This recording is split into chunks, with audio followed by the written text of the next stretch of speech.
welcome to part 3 of my series on Miles Mathis's research article titled "The Tate Murders Were a False Flag and the Greatest Unknown Success Story of Project Chaos." So let's just jump right back where we left off from part 2. Before we get to the most important photos, let us look at some photos of the house. We are told this is the home of Polanski and Tate. He was a rich and famous director who had a huge hit the year before with Rosemary's Baby, and she was a successful actress, driving a new Ferrari. Polanski had a Ferrari as well, and a Rolls-Royce Silver Shadow was being shipped over from England that week. We would expect their home to be pretty posh, right? That is supposed to be the bedroom. Beautiful bed, right?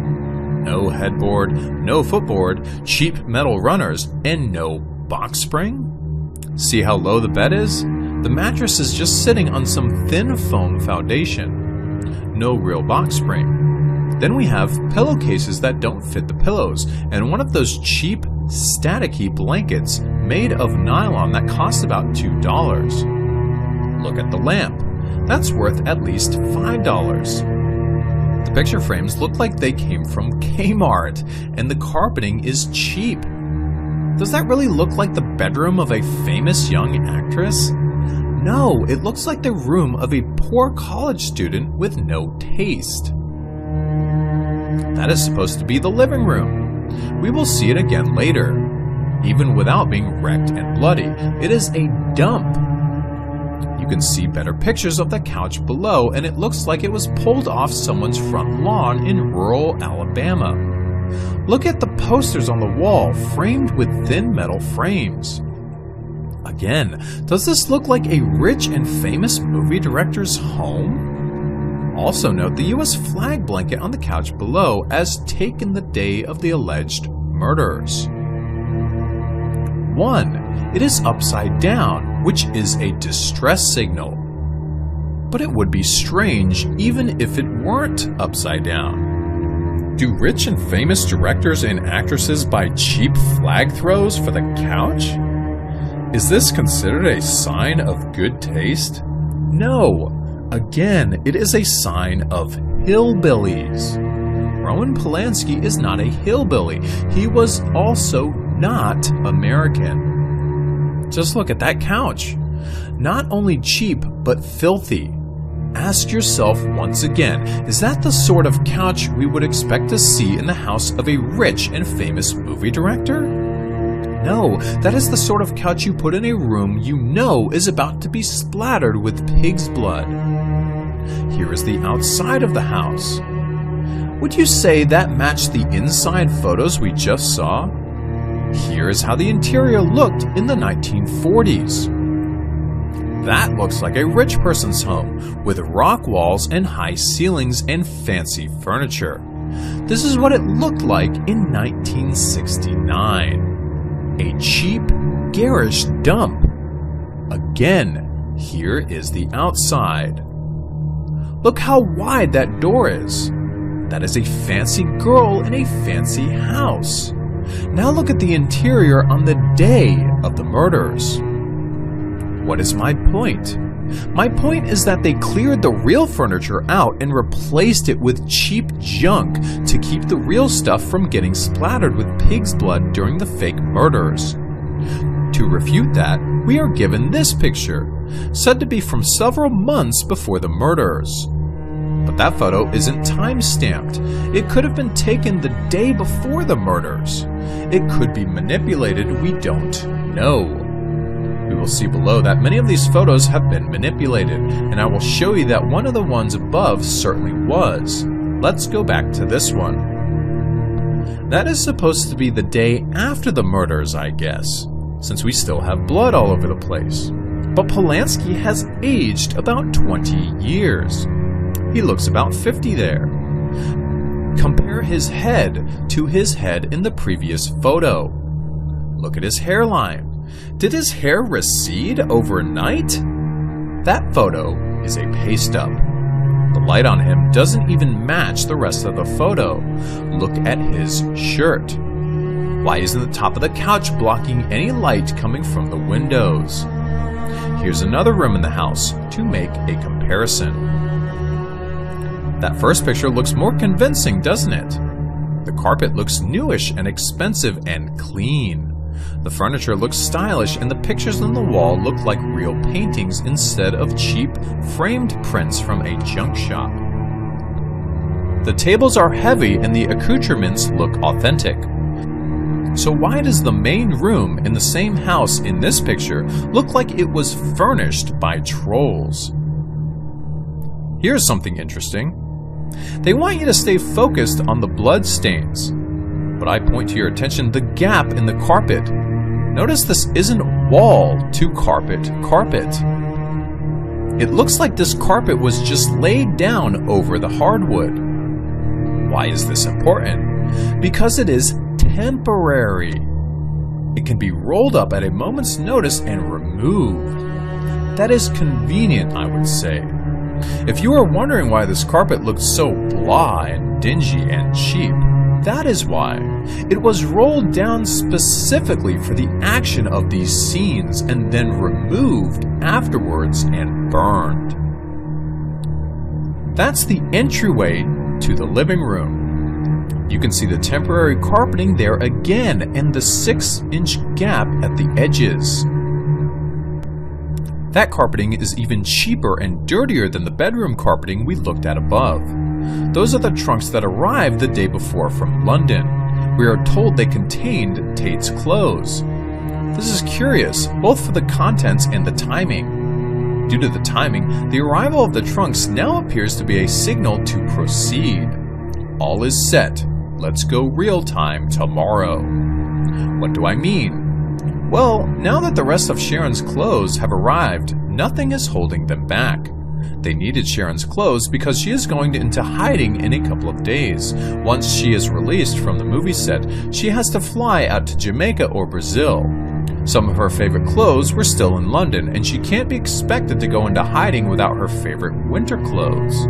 She may have to be gone for a couple of years or more. In support of this theory, we know Tate and Polanski were in Rio de Janeiro, Brazil in April 1969 for a film festival. They visited Jamaica on the way back, where Polanski is said to have lost his passport. It would have been quite easy for them to have scouted out locations while they were down there. You will say, if that theory were true, then why not just send the trunks to Brazil? 1. Because the final destination hasn't yet been decided. It knows she will have to spend time in South America, but it doesn't have to be Rio or Jamaica either. Could be anywhere. Could be Recife or Belém. Hell, it could be Îles de Salute. Polanski was always fluent in French, having been born in Paris. 2. A girl likes to have everything in front of her when she is packing. No need to send everything on. Send the trunks to LA and she will choose what she needs. However, it looks like Jamaica may have been the first stop for Sharon after leaving LA. Why? Well, we know that Polanski and John Phillips went to Jamaica less than 2 weeks after the murders, ostensibly to continue their investigation into drugs and voodoo. But since Sharon and Roman had stopped over in Jamaica in April, we may assume that Polanski was not there to investigate voodoo. He was most likely there to check on Sharon. If the LA police had been serious about unlocking the murders, they would have followed Polanski to Jamaica. Since they didn't, we can assume they were just following orders from the FBI or CIA. This information allows us to finally crack the lyrics in American Pie, where Don McLean says, "Helter skelter in a summer swelter, the birds flew off to a fallout shelter, 8 miles high and falling fast." Some have connected this to the Byrds in their famous song 8 Miles High, but that isn't the right interpretation. McLean is referencing that, but that isn't what he is telling you. The Byrds are those involved in the operation, the perpetrators or the actors. He is telling you they flew off. In other words, they didn't die, they escaped. They flew off to a fallout shelter, which means they went underground. Not literally, but figuratively. They went into hiding. How did they do it? He tells you that also. They flew off 8 miles high, which means they were in a commercial jet, which flies at just under that altitude. Of course, international flights fly the highest, so you are being told they fled the country.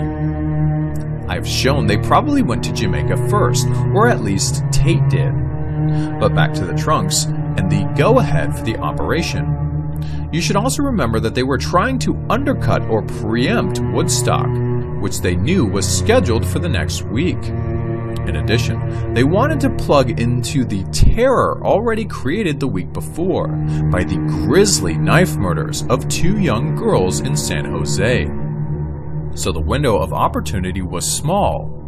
As soon as the trunks arrived, the green light was on. You will say, but the trunks weren't empty. So? Sharon takes out the clothes she wants and throws some clothes she doesn't want in there. That is all it would take to cover those tracks.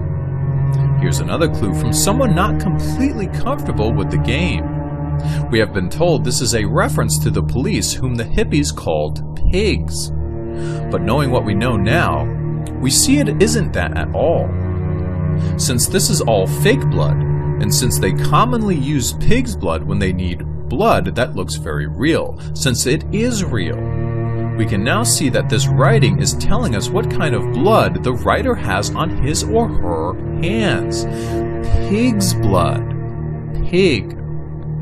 Of course, the word pig did double duty, since it also tied the Tate house to the Hinman house, which was a sort of prequel to the main movie. But in both cases, the word piggy was used because the young girls were uncomfortable with the thought that they had real pig's blood on their hands. Only later did the scriptwriters think to tie it to the whole police as pigs storyline. This didn't happen until the Helter Skelter /Piggies /White Album connection was made by the mop-up scriptwriters.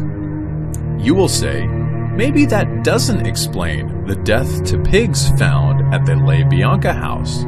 Well, I can't get into that whole thing in this paper, but it appears the La Bianca murders were real and were a copycat murder. Remember, they took place a day later, after reports of the Tate murders had already been in the papers, including the writing in blood. In other words, whoever killed the La Biancas knew about the blood and the word pig on the door at the Polanski house. To cover their tracks and to confuse the police, they wrote on their walls with blood as well. The La Bianca murders were a mob hit, and both the FBI and the mob were happy to pin it on the Manson family. They may be interested to know that the Los Angeles police came to that same conclusion early on. They dismissed the La Bianca murders as a copycat. They were right the first time, but we may assume the investigation was taken over by the FBI, who pushed it to the planned conclusion. Again, I am just warming you up. Before we get to the most important photos, let us look at some further evidence.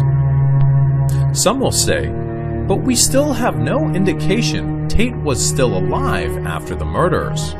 Someone would have seen her, right? That paper is dated June 1970. The close friend didn't just see someone who looked like Tate. She saw Tate with Polanski. Do you imagine there are a lot of couples who look like Tate and Polanski in Brazil? Of course, the Bulletin was a sensationalist rag, somewhat like the National Enquirer now. You will say they made it up. Maybe, maybe not. Not all Enquirer stories are false, and neither were all Bulletin stories. Like Hustler now, the Bulletin could publish things no one else would touch. Maybe this story is false, maybe it isn't. If the story is false, we now know it was based on the truth. That is Christopher Jones.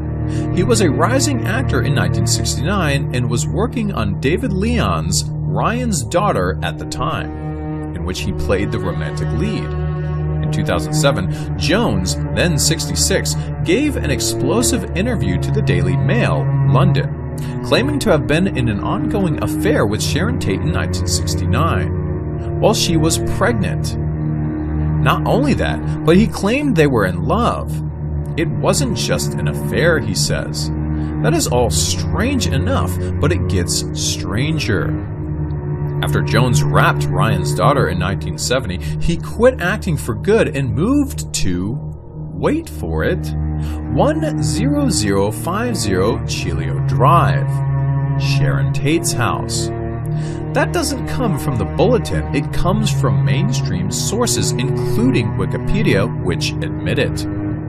We are told he stayed in the caretaker's house behind the main house, but that may be even weirder. In any case, he was on the property. Skeptics will say that he is lying about the affair and that his stay at 10050 Chilio Drive was just a coincidence. But we know from witnesses that he and Tate were in Rome in 1969 and that they were seen together. Whether they had sex or not, or really were in love, is another question, but it is enough to go on.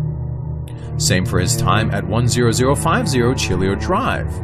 It can't be a coincidence, since the odds of him just happening to rent the caretaker's house are beyond astronomical. He was obviously there for a reason, and we must assume the reason had to do with Tate. Yes, maybe he had been in love with her and was there pining over her death.